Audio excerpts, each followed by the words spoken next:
No, babe, you're fine. Definitely. The banter, our banter really helps me like, not be fucking dry. Dry. I will say dry.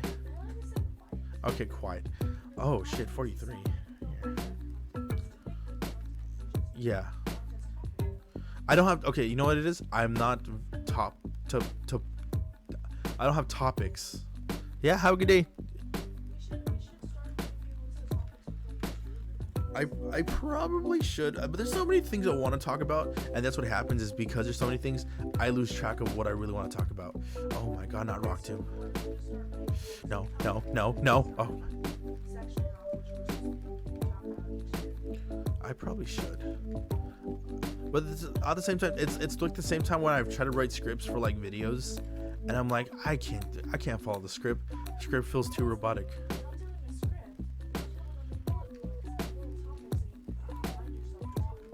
I think that's a lot easier. Bullet points would be fucking fantastic. All right, we're gonna beat Giovanni before we end the stream. Yeah.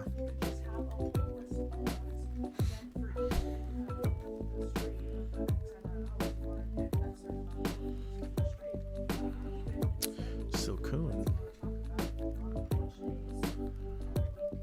Oh yeah, but like again, I have weird topics to talk about, like pants or grease or pants that should be on something. You know what? I feel that still. Sometimes I say random things to Oni that just doesn't make a lick of sense, and she looks at me like, "What the fuck is wrong with you?" And I'm just like, I don't even know. There's just things I'm thinking about. I'm just saying it out loud because, like, there's somebody who. Honestly, I do wish I knew.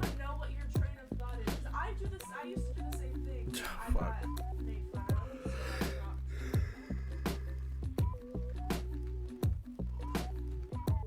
Alright, we're gonna fuck up everybody here. Red vines.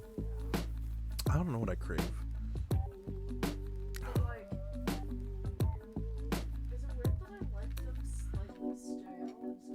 No, because they I feel like they rip off a little better when they're a little more like dried out. They just. Oh fuck. No. Oh my god. Okay, we're switching out. We're switching out. I guess that's true.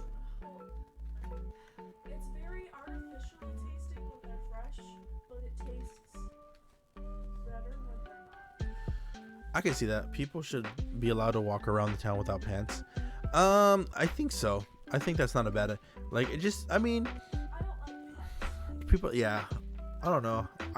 Me personally, I love pants and I love shorts, but I love shorts a lot.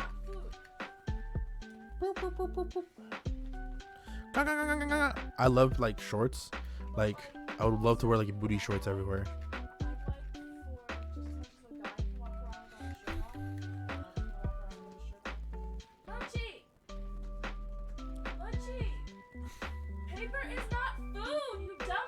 Our baby's trying to eat paper, and I love it. It's funny. It's hilarious. Paper's not food, you dumb nut. No, she's sitting on it. Yeah, she's fucking heavy. There's no way I'm taking that paper out of her. She's fucking heavy as fuck. She's a big baby. It's her paper. I need a fucking. Are you a fucking first grader? I need it. I need an ice beam. Oh, she closes her eyes like, yes. Ice beam is needed for fucking Megan. Stop eating paper. The recoil should fuck him up. It didn't. I feed you mint ice cream. I give you dessert. I will say one thing. I know I'm everywhere topics, but y'all really need to watch the fucking Ant-Man trailer, dude. I got so many. It does get copyrighted, but I think everyone just needs to like. I'm just excited to watch Ant-Man. Like, I've been thinking of like a new series I want to eventually do on the channel, which I'm just gonna have to actually put the effort to start writing it down. Which is I want to start doing videos on different villains or perceived villains in all media, and just have like a nice breakdown of how much of the dog is in them, and how much like I genuinely enjoy like this, like what they do and stuff. Like I already have like 2 ideas. One of the first one is for sure Kang the Conqueror is honestly the first one I really want to talk about, because there's so much I could say about Kang that just genuinely gets me going. Like it's like, oh my god, terrifying, fucking terrifying villain. And again, I just want to make that video because I think I would just go off on it, dude. I would go off. You guys would enjoy the fuck out of that video. But it's genuinely scary when there's somebody who just, no matter what you do to him, he comes back. You kill him, he comes back. You kill a version of him, he comes back. Like, you don't win with him.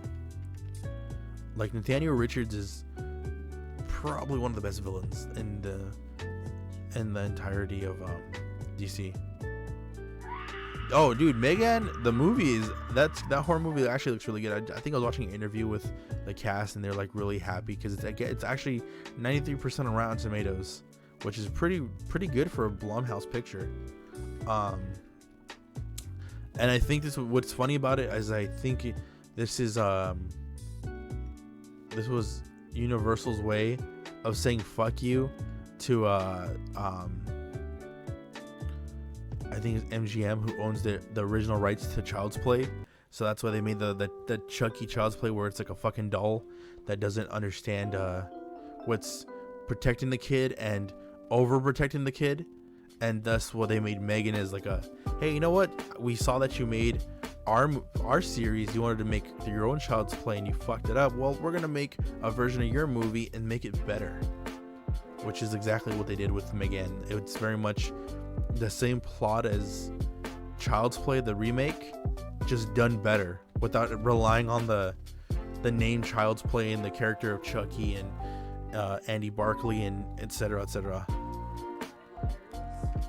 What? Yeah, no, my love. I think you're giving a lot of credit to men. Men are like the episode of. Oh, La Parasect. Do you think men care, baby? But here's the thing. They asked, "Are you single?" They're really trying to make you say like no. They're really trying to fish like, I mean I am, but I mean I'm still here, aren't I? Can you send me some PNGs of your wolf model outfits? What do you mean, like wolf model outfits? Like the outfits themselves, or me and just different versions of me? Because I need a specific. Have I showed you? I sent you the video, right, baby, of why the new Donatello is autistic, and the Teenage Mutant Ninja Turtles. I think I said it to Raj, but yeah, it's this like this YouTuber. She's very much neurodivergent as well. And she breaks down why like it's so beautiful that the representation that's given to Donnie isn't hurtful, but it's very much like it's love to be seen, which is the fact that like Donnie's family doesn't show this. Like, although Donnie is characterized as the smart guy with autism, it's not just that to his character. It's the fact that he has issues with people hugging him. He has a certain schedule of how he likes to run things. He's very impossible for his family, but they always meet him in the middle for compromising things. Like he won't hug. Yeah, it's honestly like all 4 of the characters have. Like people touching his things without his permission. Yeah. Like and the worst part is if you ask, he's perfectly fine with it. Yeah. Just ask first. Oh my god, the new TMNT is fucking beautiful. Like they really characterized everybody well. They turned Raph, somebody with anger issues, which would be fun to play with. They took that away and they made him, although the oldest turtle, but they gave him the anxiety of being the oldest brother, the brother who has to watch out for everybody and has to do whatever like it takes to keep them safe, and even at times step up and be dad. Because Splinter in this is not the best dad. He's very much I make a lot of mistakes with my kids, but I love them. But there's obviously lots of mistakes I've made, and Leo's gone from being like the leader who knows exactly what to do to this like insecure, like I need to be the best because I'm nothing without my brothers. I need to show off so they understand that I actually got some worth to me. And Michelangelo has what everyone calls the baby syndrome. He's babied by everybody, like while That's why he seeks so much attention. yeah, and why he seeks so much individuality. And it's so interesting. Yeah, it's just so interesting, like yeah, but it's just so cute because like Raph is very much on Mikey, and you can see like Mikey gets annoyed with Raph trying to be big brother. He really meshes well with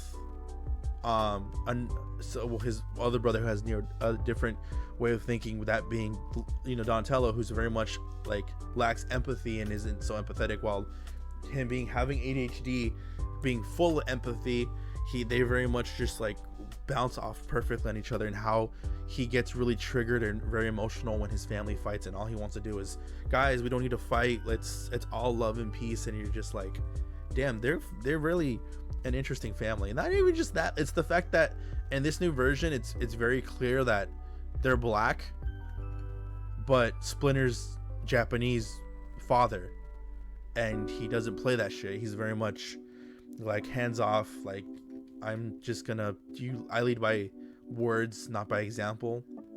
And they're like, what? That doesn't make sense. It's such a, we need to watch. The movie's perfect. It explains all that.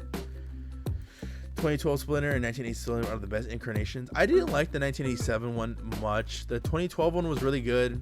I genuinely really liked the 2003 one. I think 2003 series is my favorite, but Rise of TMT has taken second place. Or I don't know. The 80s version was good. The 2003 one was very comic accurate. The 2012 one was actually a good like mesh of what I liked and didn't like. But the Rise of TMT is what it did is it really just changed everything up. That's why I like it so much. Is it kept the humor, but did not lose any of the character growth. In fact, they even added what I like in characters, which are flaws, and allowed them to grow from said flaws, and just, have their own voice in it. And they very much have become voices for different things. When people see Mikey, people with ADHD can go like, oh yeah, I can resonate with that so well. People who are on the spectrum can look at Donnie and go, yeah, I feel like sometimes people take my lack of empathy as me being an asshole, or me being like not very like considerate. Or people who have like severe anxiety from trying to put the world on their shoulders can look at Wrath and go, yes, I've definitely tried to be the big brother who try to hold everything together because dad isn't doing his job. And then some people who just want to show off and be the best because they feel like if they're not the best, they lose their nothing, can look at Leo and go, you know what, like I've been the one to show off to the world, because I feel like if I don't show off, then I really have nothing to show. Like, it's just so good, so fucking great. I'm loving it. I can go on and on about the Rise of TMT. Rise of TMT is basically the Ninja Turtles were blackish. Definitely, they made them black. I mean, I don't hate it though. I don't think it was a bad thing. I mean, we went from like it's interesting that they like fucking Splinter is still very much Asian, Japanese. They're a Japanese raised family. They just happen to be black. And I think that's like, you don't ever have to like feel like, oh, I can't relate to them now. Could you relate to them when they were just pure Japanese or white? Or I can always resonate with the Teenage Mutant Ninja Turtles regardless. I was a teenager. I fucking vibed with them so hard. Like, I still think Mikey's still one of, like, Michelangelo, everyone has been the cool funny guy. Everyone's been Raph with the the fucking severe anger issues. Leo's the only character who really, why does this fucking cow have fly? That doesn't make a lick of sense. Okay, fuck me. But like now I think but giving a character like Leo has never really been flawed. He has been in 2003 series where he had the issues of losing and not being able to handle loss, but I think I just very much enjoyed the Rise of TMT because it's a fresh new take on them. It gives them new character flaws to like work on and work past, and even just work well against their other brothers' flaws. It's just good. I just love it. And then the new voice actors are pretty fun too. Like the 2012 series was cool. I just wasn't so crazy about a lot of the things in it. And I think one of them was the turtles felt very much. I've told Oni and friends this before, but the only character that resonated with me in the TMT franchise is Leatherhead and Slash. Slash is cool. Leatherhead is cool too. These are very much people who are trying to like better themselves and grow. TMT wise, I always resonated with Leo, I think, but Rise of the TMT really made me resonate with Raph, and that's only because I am the oldest sibling and I understand like why, like having to be like aware of where my brothers are at, and you know, having to like fill the holes of people who are somebody can do the job 10 times better than me, but I need to be able to make sure that if they get cat lock, and I can able to like make sure that they don't fall, their wings don't break. Oh man, oh shit, please survive, Cardi B. You're my heavy hitter, please, Cardi. Oh my god, I got scared right there. Oh my lord.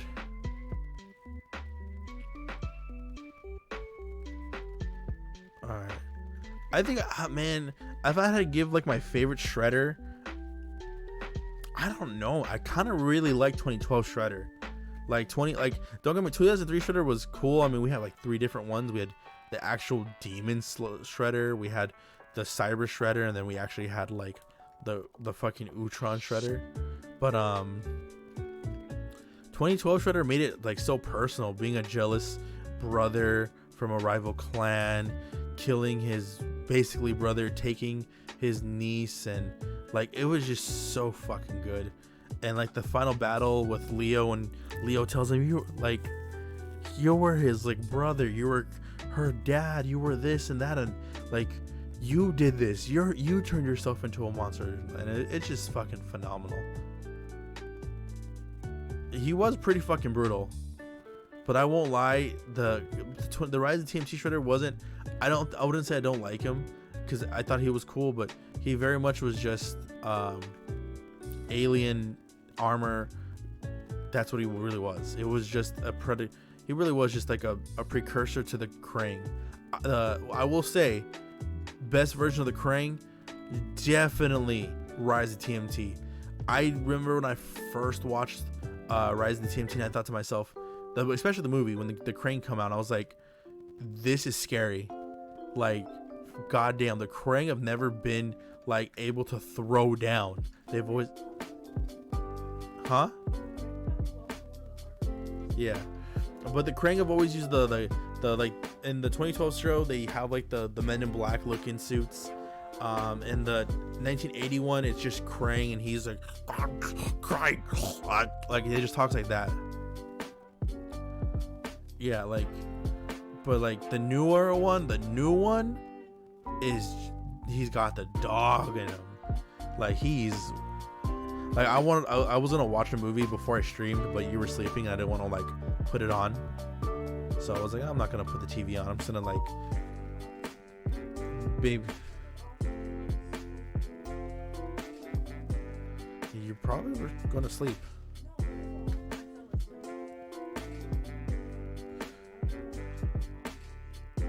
We're gonna fuck up Onyx. Yeah, we're gonna beat Giovanni, and that'll be where we end the stream, because I definitely want to fuck up like 2 hours. 2 hours of Pokemon is a lot, and I really need to make sure I can edit these for the next week. Anything longer, and I will just give myself a headache. Yeah, that's right. Intimidate, don't work on me, bitch. Damn, this is a close fight. Hydro Pump. Just bombard this fucker. Yes. But like I said, like Krang and the Rise of TMT is my favorite character. he's just, so the fact that he turns off their mystical powers, like just with his fucking technology, makes me go, dude, maybe alien technology is fucking scarier than like magic, because goddamn, like oh my god, no, oh my god, I thought I was gonna die. Oh, this is his ace. Oh, damn. And then at least by the next episode we'll hit to the victory road, and we're definitely gonna make sure that fuck, I'm gonna waste him out. The final battle between Leo and Super Shredder when Leonardo kills. Yeah, I saw that, definitely. There's a lot of stuff that I really wanted to see come out of the TMT shows. One of them was when Raph becomes a Shredder for a time being. That would have been sick. Or they reference a lot of the stuff, like especially 2003 show references so much from the comics. Like, it's insane. Like when Donnie dying, the dystopian future, so much stuff, man. I just love the 2003 series. Just, if you wanted a comic book accurate version of TMNT, there you go. That's it. That's right there. I mean, not storyline wise, but like just something to follow along. And for God's sakes, I think everybody wanted to see a demon versus an alien versus a future cybernetic corrupted version of all out Shredder war. Like, I think we all wanted to see that. Yeah, that was the original ending to the 2003 show, was the crossover with the original interpretations and the 1980 version. I never got into the 1980 version of TMNT. I don't know why. Just couldn't watch it. Wasn't my thing. I thought it was for the 80s. I'm pretty sure that was rad as fuck, but I think I was just so used to my first incarnation of the TMT was the 2003 version, so I was like, dude, this is it for me. This is Earthquake. Please tell me it's Earthquake. Yes. Saving that. We fucked everybody up. Shout out to us. Man, we did it. We did it. I'm actually pretty proud of us. I like what we did. We kicked ass this episode. We went through the islands, which is a lot faster than I remembered. At least now in the next episode, or next couple episodes to come, we will eventually run through the Elite Four, or at least get to the Elite Four. We'll probably run through Victory Road. And then of course I'll probably have fucking good old Casey Anthony and Jada Pinkett Smith up to the levels they need to. Yeah, I guess, but the thing is, I never cared for Bebop and Rocksteady only because they were never in the comics. That's why I was like, okay, these are fun characters, but I mean, yeah, definitely. The 2012 definitely mixed a lot of the stuff that would be either being. The 2012 really took what was best from the 80s and like added it into the show, along with trying to keep it to the same vibe as the comic too. That's why I said I think 2003 and Rise and TMT are my favorite. 2012 is tied for second place, and then the 80s is like my least favorite. But that being said, yeah, guys, that'll be it for your boy. It has been fun. It has been great, and I have been your sadistic spirit guide yokai, Papi Wolf, your big brother, saying peace out, guys. Peace and love, and adios. Have a wonderful time. Have a wonderful day, and I will see you guys tomorrow. Bye-bye.